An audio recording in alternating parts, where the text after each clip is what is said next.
Start. मुकदमों का बंटवारा एक समस्या है जो जिला स्तर पर अधिक न्यायालय होने से एक मंत्रालयिक अधिकारी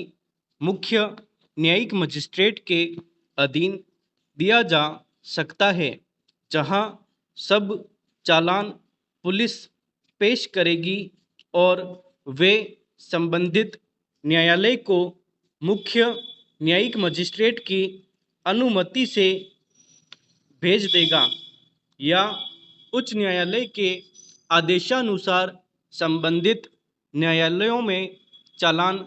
पेश करेंगे। इससे वास्तव में उन व्यक्तियों को शीघ्र न्याय मिलेगा जो वास्तव में हकदार हैं। इसका सबसे बड़ा लाभ होगा कि यदि दीवानी व राजस्व मामलों जो ध्यान नहीं दिया जाता में प्राथमिकता बढ़ती जावे तो फौजदारी मामले इस प्रकार पैदा किए जाते हैं या हो जाते हैं, बहुत कम हो जावेंगे। जैसे दावा पेश होने पर दूसरे पक्ष का दावा, फौजदारी मामला मारपीट का दर्ज होने पर दूसरे पक्ष का भी वैसे ही फर्जी या वास्तविक मारपीट का दावा, जो परिवादों के बारे में जांच करवाई जा सकती है कि किस प्रकार फर्जी रिपोर्टों के प्रमाण पत्र के आधार पर या सामान्य लघु प्रकृति के मामलों को परिवाद के आपस में खड़े कर पैदा किए जाते हैं। खेती की जमीन के कब्जे को लेकर दोनों तरफ चोरी के मुकदमे बनाकर 107 दंड प्रक्रिया संहिता के दोनों तरफ से मामले खड़े कर और जमीन को लेकर तो हर साल ही ऐसा होता रहता है और परिणामतः क्रोध बदले की भावनावश कत्ल की परंपरा तक पहुंच जाना, जो भी कई जगह परंपरा बन जाता है कि एक साल इस परिवार का तो अगले साल दूसरे परिवार का कत्ल। वास्तव में इस ओर आज तक ध्यान नहीं दिया गया है और हमने फौजदारी मामलों को ही निपटारे के लिए प्राथमिकता दी है, जबकि वास्तव में झगड़े की जड़ जो जर जमीन व जोरू की कहावत है में जमीन के विवाद सलटाने की और कभी ध्यान नहीं दिया और मुकदमों को जन्म दिया। वास्तव में जहां तक नीति अब तक सरकारों की समझ आई है वह यही है कि बांटो और राज करो, परंतु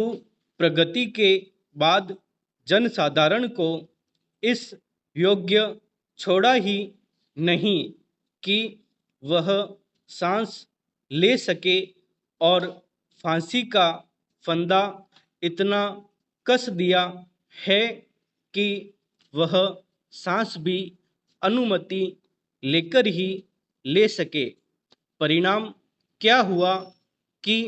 गुंडागर्दी, जोर जुल्म, तोड़फोड़, गिरफ्तारी का भय इतना चप्पे चप्पे पर व्याप्त है कि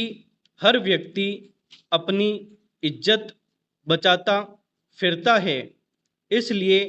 स्पष्ट है कि शासन की इच्छा शक्ति हमेशा प्रबल होती गई कि परिवारों को किस प्रकार कमज़ोर किया जावे और किस प्रकार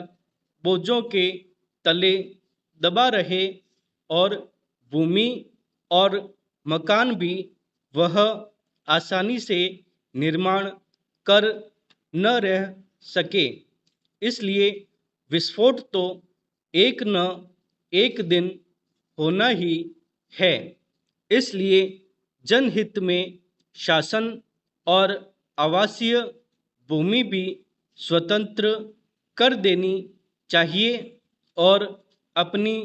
स्टाम्प ड्यूटी पर ही विश्वास रखना चाहिए। इससे भी मुकदमेबाजी में भारी कमी होगी और राज्य की आय बढ़ेगी। राजस्व मामले भूमि संबंधित चाहे राजस्व विभाग अपने पास रखे, परंतु नियमित न्यायालय होने चाहिए और पीठासीन अधिकारी के पास केवल न्यायालय का ही काम होना चाहिए, जिससे शीघ्र निस्तारण हो सके और लोग शांति से जी सकें। सरकार सस्ता सुलभ न्याय द्वार तक देने की बात करती है, परंतु उपरोक्त परिस्थितियां बताती है कि सरकार की ऐसी इच्छा शक्ति नहीं है, बल्कि पूर्ण शोषण में बराबर सहयोगी है।